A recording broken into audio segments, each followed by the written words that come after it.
ನಮಸ್ಕಾರ. ಕಾಫಿ ಆಯ್ತಾ ಸ್ನೇಹಿತರೆ? ವಕ್ಫ್ ತಿದ್ದುಪಡಿ ಮಸೂದೆ, ಈ ಮಸೂದೆ ಸಂಬಂಧಪಟ್ಟಂತೆ ಈ ಹಿಂದೆ ಹಲವಾರು ಬಾರಿ ನಾವು ಮಾತಾಡಿದ್ದೇವೆ. ಈಗ ಏನಾಗಿದೆ ಅಂತ ಹೇಳಿದ್ರೆ, ಈ ತಿದ್ದುಪಡಿ ಮಸೂದೆಯನ್ನ ಈ ಬಾರಿ ಬಜೆಟ್ ಅಧಿವೇಶನದಲ್ಲಿ ಮಂಡನೆ ಮಾಡಬೇಕು ಅಂತಕೊಂಡು ಈಗಾಗಲೇ ಎಲ್ಲ ಸಿದ್ಧತೆಗಳು ನಡೀತಾ ಇದೆ. ಇದಕ್ಕೆ ಸಂಬಂಧಪಟ್ಟಂತೆ ಜಗದಾಂಬಿಕಾ ಪಾಲ್ ಅವರು ಈ ಒಂದು JPC ರಚನೆ ಮಾಡಿದ್ದಾರೆ, ಅದರ ಅಧ್ಯಕ್ಷರಾಗಿದ್ದಾರೆ. ಅದೇ ರೀತಿಯಲ್ಲಿ ವಿರೋಧ ಪಕ್ಷದ ಕೆಲವರು ಸದಸ್ಯರು, ಅದೇ ರೀತಿಯಲ್ಲಿ ಆಡಳಿತ ಪಕ್ಷದ ರಾಜ್ಯಸಭಾ ಮತ್ತೆ ಲೋಕಸಭಾ ಮೆಂಬರ್ಗಳು ಇದರಲ್ಲಿ ಈ JPC ಇದ್ದಾರೆ. ಇದೆಲ್ಲವೂ ನಿಮ್ಗೆ ಗೊತ್ತಿರುವಂತಹ ವಿಷಯ. ಈ ಮಸೂದೆಯನ್ನ ಈಗ ಅಂತಿಮ ಹಂತಕ್ಕೆ ತಗೊಂಡು ಬರ್ತಾ ಇದ್ದಾರೆ. ಅಂದ್ರೆ ಈ ಬಜೆಟ್ ಸೆಷನ್ ನಾಡ್ದೀಗ 31ನೇ ತಾರೀಕು ಪ್ರಾರಂಭ ಆಗ್ತದೆ.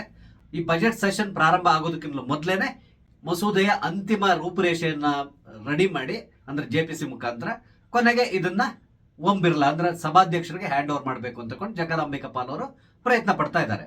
ಇದಕ್ಕೆ ಸಂಬಂಧಪಟ್ಟಂತೆ ನಿನ್ನೆ ಮತ್ತೆ ಇವತ್ತು ಒಂದು JPC ಮೀಟಿಂಗ್ ಅನ್ನ ಕರೆದಿದ್ರು.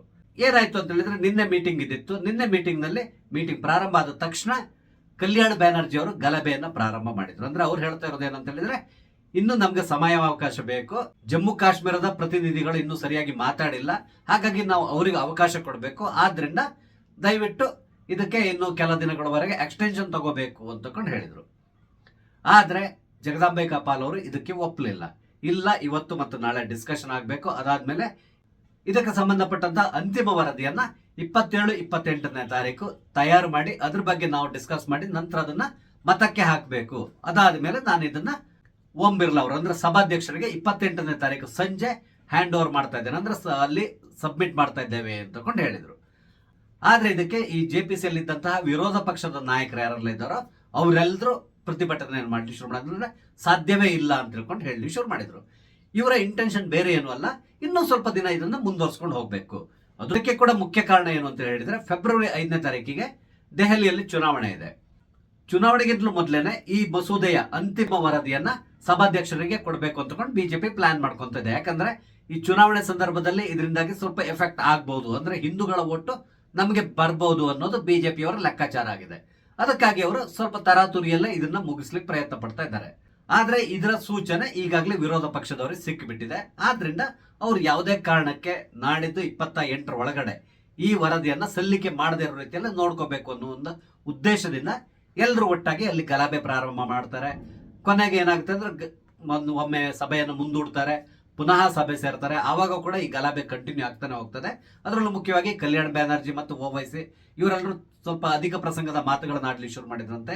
ಅಂದ್ರೆ ಕೆಲವೊಂದು ಅನ್ಪಾರ್ಲಿಮೆಂಟರಿ ವರ್ಡ್ಗಳನ್ನ ಅಧ್ಯಕ್ಷರಿಗೆ ಉಪಯೋಗಿಸಿದ್ರು ಅಂತ ಕೂಡ ಹೇಳ್ತಾ ಇದ್ದಾರೆ. ಅಂದ್ರೆ ಜಗದಾಂಬಿಕಾ ಪಾಲ್ ಅವರು ಹೇಳ್ತಾ ಇದ್ದಾರೆ. ಕೊನೆಗೆ ಈ ಗಲಭೆ ಮಾಡ್ತಾ ಇದ್ದಂತ 10 ಜನ ಸದಸ್ಯರನ್ನ ಒಂದು ದಿನದ ಮಟ್ಟಿಗೆ ಸಭೆಯಿಂದ ಉಚ್ಚಾಟನೆ ಮಾಡಿದ್ರು, ಅಂದ್ರೆ ಅವ್ರನ್ನ ಹೊರಗಡೆ ಹಾಕಿ ಬಿಟ್ರು. ನಂತರ ಉಳಿದವರು ತಮ್ಮ ಸಭೆಯನ್ನ ಕಂಟಿನ್ಯೂ ಮಾಡಿದ್ರು.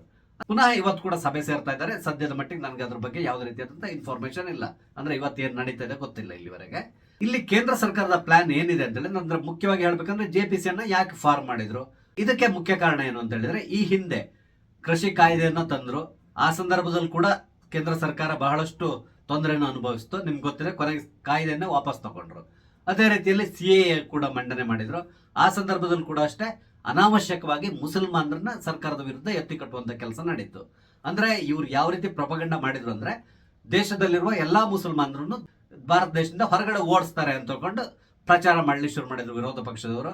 ಇನ್ನೊಂದಿದೆ, ಈ ಮುಸಲ್ಮಾನರಲ್ಲಿರುವಂತಹ ಬಹುದೊಡ್ಡ ಸಮಸ್ಯೆ ಏನು ಅಂತ ಹೇಳಿದ್ರೆ, ಇವ್ರನ್ನ ಸ್ವಲ್ಪ ಈ ರೀತಿಯಾಗಿ ರೊಚ್ಚಿಗೆ ಎಬ್ಬಿಸೋದು ಬಹಳಷ್ಟು ಸುಲಭ.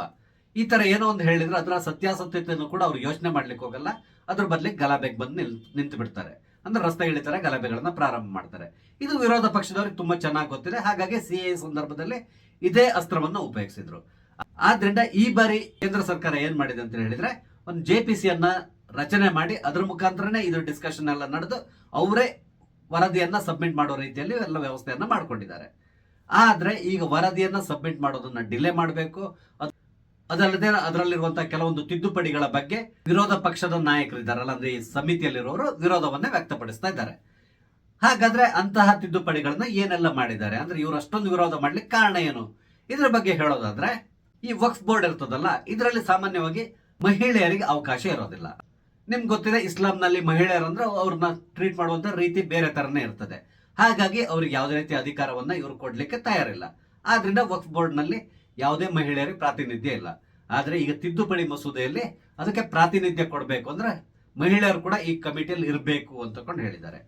ಎರಡನೇ ಪಾಯಿಂಟ್ ಏನು ಅಂತ ಹೇಳಿದ್ರೆ, ಸಾಮಾನ್ಯವಾಗಿ ವಕ್ಫ್ ಬೋರ್ಡ್ ನಲ್ಲಿ ಎಲ್ಲರೂ ಮುಸಲ್ಮಾನರೇ ಇರ್ತಾರೆ. ಈಗ ಏನಾಗಿದೆ ಅಂತ ಹೇಳಿದ್ರೆ, ಇದರಲ್ಲಿ ನಾನ್ ಮುಸ್ಲಿಮ್ಸ್ ಅಂದ್ರೆ ಮುಸಲ್ಮಾನೇತರನ್ನ ಈ ಕಮಿಟಿಯಲ್ಲಿ ಸೇರಿಸಬೇಕು ಅಂತ ತಗೊಂಡು ಈಗ ತಿದ್ದುಪಡಿ ಕಾನೂನನ್ನು ತರ್ತಾ ಇದ್ದಾರೆ. ಅದರಲ್ಲೂ ಮುಖ್ಯವಾಗಿ ಹೇಳ್ಬೇಕಂದ್ರೆ, ಆಯಾ ಜಿಲ್ಲೆಯ DC ಅದರಲ್ಲಿ ಒಬ್ಬ ಮೆಂಬರ್ ಆಗಿರ್ತಾನೆ. ಅಲ್ಲಿಯ ಈ ಆಸ್ತಿ ಸಂಬಂಧಪಟ್ಟಂತ ಸರ್ವೆ ನಡೆಯೋದಿದ್ರೆ, ಇವರು ಅಕ್ವೈರ್ ಮಾಡ್ಕೊಂತಾರಲ್ಲ ಅಥವಾ ಯಾರು ದಾನ ಕೊಡ್ತಾರಲ್ಲ, ಅಂತಹ ಯಾವುದೇ ಪ್ರಾಪರ್ಟಿ ಇದ್ರೂ ಕೂಡ ಅದರ ಸರ್ವೆ ಆಗ್ಬೇಕು. ಆ ಸರ್ವೆಯನ್ನ DC ಖುದ್ದಾಗಿ ನಿಂತ್ಕೊಂಡು ಮಾಡಿಸ್ಬೇಕು ಅಂತ ತಗೊಂಡು ಇದರಲ್ಲಿ ತಿದ್ದುಪಡಿ ತರ್ತಾ ಇದ್ದಾರೆ. ಇದಕ್ಕೆ ಕೂಡ ಇವರು ವಿರೋಧ ವ್ಯಕ್ತಪಡಿಸ್ತಾ ಇದ್ದಾರೆ. ಯಾಕಂತ ಹೇಳಿದ್ರೆ, ವಕ್ಫ್ ಬೋರ್ಡ್ ಅನ್ನೋದು ಸಂಪೂರ್ಣವಾಗಿ ಮುಸಲ್ಮಾನರಿಗೆ ಸಂಬಂಧಪಟ್ಟಂತಹ ಒಂದು ಇಂಡಿಪೆಂಡೆಂಟ್ ಬಾಡಿ. ಇದರಲ್ಲಿ ಮುಸಲ್ಮಾನರೇತರನ್ನ ಯಾವುದೇ ಕಾರಣಕ್ಕೆ ನಾವು ಸೇರಿಸ್ಕೊಳ್ಳಿ ತಯಾರಿಲ್ಲ ಅಂತಕೊಂಡು ಹೇಳ್ತಾ ಇದ್ದಾರೆ.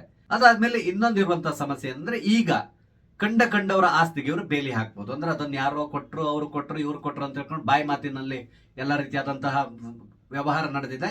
ಹಾಗಾಗಿ ಇದು ನಮ್ಗೆ ಸೇರಿದ ಭೂಮಿ ಅಂತ ಹೇಳಿ ಬೇಲಿ ಹಾಕುವಂತ ಅವಕಾಶ ಅವರಿಗೆ ಈ ಹಿಂದಿನ ಕೇಂದ್ರ ಸರ್ಕಾರ ಕೊಟ್ಬಿಟ್ಟಿದೆ ಅವರಿಗೆ. ಆದ್ರೆ ಇಲ್ಲಿ ಇದಕ್ಕೆ ಈಗ ತಿದ್ದುಪಡಿಯನ್ನ ತರ್ತಾ ಇದ್ದಾರೆ. ಆ ರೀತಿಯಾಗಿ ಮಾಡ್ಲಿಕ್ಕಿಲ್ಲ ಅಂತಕೊಂಡು ಹೇಳ್ತಾ ಇದ್ದಾರೆ. ಒಂದ್ ವೇಳೆ ಆ ರೀತಿ ಏನಾದ್ರು ಇದ್ರೆ ಅದಕ್ಕೆ ಸಂಬಂಧಪಟ್ಟಂತ ಎಲ್ಲಾ ರೀತಿಯಾದಂತ ದಾಖಲೆಗಳನ್ನ ಇವರು ಪ್ರೊಡ್ಯೂಸ್ ಮಾಡ್ಬೇಕಾಗ್ತದೆ. ಇಲ್ಲಿ ಸಾಮಾನ್ಯವಾಗಿ ಏನಾಗುತ್ತೆ, ಯಾವುದೇ ದಾಖಲೆಗಳು ಕೂಡ ಈ ವಕ್ಫ್ ಬೋರ್ಡ್ನವ್ರ ಹತ್ರ ಇಲ್ಲ. ಇದರಿಂದಾಗಿ ಏನಾಗುತ್ತೆ, ಇವ್ರಿಗೆ ಹಲವಾರು ಕಡೆಗಳಲ್ಲಿ ಆಸ್ತಿಗಳನ್ನ ಕಳ್ಕೋಬೇಕಾಗಿ ಬರ್ತದೆ. ಆದ್ರಿಂದ ಈ ಒಂದು ತಿದ್ದುಪಡಿಗೆ ಕೂಡ ಇವರು ತಯಾರಿಲ್ಲ. ಇನ್ನೊಂದು ಮುಖ್ಯವಾದ ವಿಷಯ ಏನು ಅಂತ ಹೇಳಿದ್ರೆ, ಇಲ್ಲಿವರೆಗೆ ಯಾವ ರೀತಿ ಇತ್ತು ಅಂತ ಹೇಳಿದ್ರೆ, ಇನ್ನು ಯಾರ್ದಾರು ಆಸ್ತಿಯನ್ನ ಇವರು ಕಬಳಿಸಿದ್ರೆ ಅದನ್ನ ಪ್ರಶ್ನೆ ಮಾಡ್ಲಿಕ್ಕೆ ಇವರಿಗೆ ಅವಕಾಶ ಇರಲಿಲ್ಲ. ಪ್ರಶ್ನೆ ಮಾಡಬಹುದು, ಪ್ರಶ್ನೆ ಮಾಡೋದಿದ್ರು ಕೂಡ ಈ ವಕ್ಫ್ ಬೋರ್ಡ್ ಮಧ್ಯೆ ಒಂದು ಟ್ರಿಬ್ಯುನಲ್ ಇರ್ತದೆ, ಅಲ್ಲಿ ಹೋಗಿ ಇವ್ರು ಪ್ರಶ್ನೆ ಮಾಡ್ಬೇಕಿತ್ತು. ಇದು ಯಾವ ರೀತಿ ಇದೆ ಅಂತ ಹೇಳಿದ್ರೆ, ಕಳ್ಳನ ಹತ್ರ ಹೋಗಿ ನೀವು ನ್ಯಾಯ ಕೇಳದ ರೀತಿಯಲ್ಲಿ ಇರ್ತದೆ. ಅಲ್ಲಿರೋರು ಕೂಡ ಮುಸಲ್ಮಾನ್ರೆ, ಅವರೇ ಕಬಳಿಸ್ಕೊಂಡಿರೋದು, ಅವ್ರ ಹತ್ರ ನೀವು ಹೋಗಿ ಇವರು ನ್ಯಾಯ ಕೇಳೋದು. ಆವಾಗ ಏನಾಗ್ತದೆ, ಆಟೋಮೆಟಿಕ್ ಆಗಿ ಇವ್ರಿಗೆ ಯಾವುದೇ ರೀತಿಯಾಗಿ ನ್ಯಾಯ ಸಿಗಲ್ಲ, ಅದು ಬಿಟ್ಟು ಇವ್ರ ಭೂಮಿಯನ್ನ ಕಳ್ಕೊಳ್ತಾರೆ. ಆದ್ರೆ ಈಗ ಈ ಒಂದು ತಿದ್ದುಪಡಿ ಮಸೂದೆಯಲ್ಲಿ ಈ ಟ್ರಿಬ್ಯುನಲ್ ನ ಕ್ಯಾನ್ಸಲ್ ಮಾಡ್ತಾ ಇದ್ದಾರೆ. ಅಂದ್ರೆ ಏನಾದ್ರೂ ತಕರಾರಿದ್ರೆ ಅವರು ಕೋರ್ಟ್ ಅಲ್ಲಿ ಹೋಗಿ ಪ್ರಶ್ನೆ ಮಾಡಬಹುದು. ಅಂದ್ರೆ ಕೋರ್ಟ್ ಅಲ್ಲಿ ಹೋಗಿ ಅವರು ತಮ್ಮ ಡಾಕ್ಯುಮೆಂಟ್ಸ್ ನ ಕೋರ್ಟ್ ನಲ್ಲಿ ಪ್ರೂವ್ ಮಾಡಬೇಕಾಗ್ತದೆ. ಅದೇ ರೀತಿಯಲ್ಲಿ ವಕ್ಫ್ ಬೋರ್ಡ್ ನವರು ಕೂಡ ಅವ್ರ ಹತ್ರ ಇರುವಂತಹ ಡಾಕ್ಯುಮೆಂಟ್ಸ್ ನ ಅವರು ಕೋರ್ಟ್ ನಲ್ಲಿ ಪ್ರೊಡ್ಯೂಸ್ ಮಾಡಬೇಕಾಗ್ತದೆ.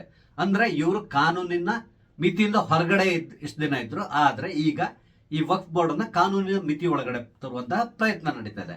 ಇದನ್ನ ಕೂಡ ಇವರು ವಿರೋಧಿಸ್ತಾ ಇದ್ದಾರೆ. ಇದಕ್ಕೆ ಮುಖ್ಯ ಕಾರಣ ಏನು ಅಂದ್ರೆ, ಈ ಕಾನೂನು ಏನಾದ್ರು ಬಂದ್ರೆ ಇವರು ಸಿಕ್ಕ ಜಾಗಕ್ಕೆ ಬೇಲಿ ಹಾಕುವಂತಹ ಸಾಧ್ಯತೆಗಳು ಕಮ್ಮಿ ಆಗ್ತದೆ. ಆದ್ರಿಂದ ಇದನ್ನ ಅವರು ವಿರೋಧಿಸ್ತಾ ಇದ್ದಾರೆ. ಇನ್ನೊಂದು ತಿದ್ದುಪಡಿ ಏನಂದ್ರೆ, ಈಗ ಇರುವಂತಹ ವಕ್ಫ್ ಬೋರ್ಡ್ ನ ಈ ಲಾಗಳೆಲ್ಲ ಇದೆಯಲ್ಲ, ಅಂದ್ರೆ ಕ್ಲಾಸಸ್ ಇದೆಯಲ್ಲ, ಅದರ ಪ್ರಕಾರ ಯಾರು ಬೇಕಾದ್ರೂ ವಕ್ಫ್ ಬೋರ್ಡ್ಗೆ ದಾನವನ್ನು ಕೊಡಬಹುದು. ಅಂದ್ರೆ ಹಿಂದೂನು ಕೊಡಬಹುದು, ಕ್ರಿಶ್ಚಿಯನ್ ಕೊಡಬಹುದು, ಯಾರು ಬೇಕಾದ್ರೂ ಕೊಡಬಹುದು ಅಂತ ತಿಳ್ಕೊಂಡಿದೆ. ಇದರ ಒಳಾರ್ಥ ಏನು ಅಂತ ಹೇಳಿದ್ರೆ, ಇವರಿಗೆ ಕಬಳಿಸ್ಲಿಕ್ಕೆ ಕೂಡ ಸುಲಭ ಆಗ್ಬೇಕು.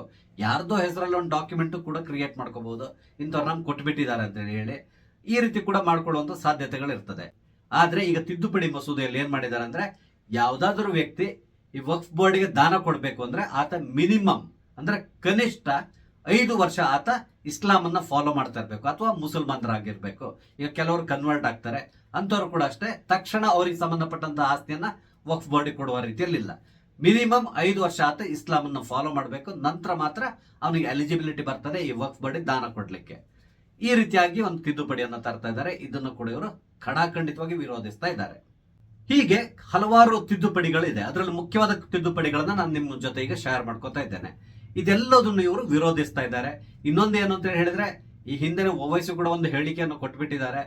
ಒಂದ್ ವೇಳೆ ವಕ್ಫ್ ಬಿಲ್ ಏನಾದ್ರೂ ತಂದ್ರೆ ದೇಶದಲ್ಲಿರುವಂತ ಸಮಸ್ತ ಮುಸಲ್ಮಾನರು ಬೀದಿಗಿಳಿತಾರೆ, ಇದನ್ನ ನಾವು ವಿರೋಧಿಸ್ತೇವೆ, ಅಂದ್ರೆ ಬಹುದೊಡ್ಡದಾದಂತ ಪ್ರತಿಭಟನೆಯನ್ನ ಮಾಡ್ತೇವೆ ಅಂತಕೊಂಡು ಈಗಾಗಲೇ ಹೇಳಿದ್ದಾರೆ. ಅಂದ್ರೆ ರಕ್ತಪಾತ ಕೂಡ ಆಗ್ಬಹುದು ಅಂತ ಹೇಳ್ಕೊಂಡು ಹಲವಾರು ಮೌಲಾನಗಳು ಎಲ್ಲರೂ ಹೇಳಿದ್ದಾರೆ. ಅಂದ್ರೆ ಇವರ ಪ್ಲಾನ್ ಏನಿದೆ ಅಂತ ಹೇಳಿದ್ರೆ, ಒಂದ್ ವೇಳೆ ಈ ಬಿಲ್ ಏನಾದ್ರು ಬಂದ್ರೆ ಇಡೀ ದೇಶದಲ್ಲಿ ಗಲಭೆಯನ್ನ ಪ್ರಾರಂಭ ಮಾಡಬೇಕು ಅನ್ನೋ ಒಂದು ಹುನ್ನಾರದಲ್ಲಿ ಅವರಿದ್ದಾರೆ. ಆದ್ರೆ ಕೇಂದ್ರ ಸರ್ಕಾರ ಕೂಡ ಬಹಳಷ್ಟು ಜಾಗ್ರತೆಯಿಂದಾನೇ ಸ್ಟೆಪ್ಸ್ ಇಡ್ತಾ ಇದೆ ಅನಿಸ್ತಾ ಇದೆ. ಈ ಹಿಂದೆ ನಿಮ್ಗೆ ಗೊತ್ತಿರ್ಬೋದು, ಕಾಶ್ಮೀರದಲ್ಲಿ 370ನೇ ವಿಧಿಯನ್ನ ಅಪ್ರೋಗೇಷನ್ ಮಾಡಿದ್ರಲ್ಲ, ಆ ಸಂದರ್ಭದಲ್ಲಿ ಕೂಡ ಅಷ್ಟೇ ಕೇಂದ್ರ ಸರ್ಕಾರ ತುಂಬಾ ಜಾಗ್ರತೆಯನ್ನು ವಹಿಸಿತ್ತು. ಅಂದ್ರೆ ಒಂದೇ ಒಂದು ಚಿಕ್ಕ ಘಟನೆ ಕೂಡ ನಡೆದೇ ಇರೋ ರೀತಿಯಲ್ಲಿ ನೋಡ್ಕೊಂಡಿದ್ರು. ಎಲ್ಲಾ ಕಡೆ ಏನೆಲ್ಲ ಮಾಡ್ಬೇಕು ಅದನ್ನೆಲ್ಲ ವ್ಯವಸ್ಥೆ ಮಾಡ್ಕೊಂಡೆ ಈ ಬಿಲ್ ಅನ್ನ ಮಂಡಿಸಿದ್ರು. ನಂತರ ಪಾಸ್ ಆಗೋ ರೀತಿಯಲ್ಲಿ ಕೂಡ ನೋಡ್ಕೊಂಡ್ರು.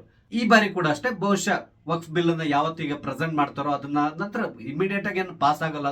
ಅದ್ರ ಬಗ್ಗೆ ದೀರ್ಘವಾದಂತ ಚರ್ಚೆಗಳು ಕೂಡ ನಡೀತದೆ. ಬಹುಶಃ ಸಂಸತ್ನಲ್ಲಿ ಬಹುದೊಡ್ಡದಾದಂತ ಗಲಭೆ ಕೂಡ ನಡೀತಾ ಇರ್ತದೆ. ಅಂದ್ರೆ ರಾಹುಲ್ ಗಾಂಧಿ ಅಂಡ್ ಟೀಮ್ ಇದನ್ನ ಅಪೋಸ್ ಮಾಡ್ತಾ ಇದೆ. ಇವರೆಲ್ಲರೂ ಕೂಡ ಅಷ್ಟೇ ಸಂಸತ್ ಅಧಿವೇಶನವನ್ನ ನಡೀಲಿಕ್ಕೆ ಕೂಡ ಬಿಡೋಲ್ಲ. ಇವರು ಬಹಳಷ್ಟು ಗಲಭೆಯನ್ನ ಮಾಡ್ತಾರೆ. ಆದ್ರೂ ಕೂಡ ಕೇಂದ್ರ ಸರ್ಕಾರ ಈ ಬಾರಿ ದೃಢ ನಿಶ್ಚಯವನ್ನ ತಾಳಿದೆ.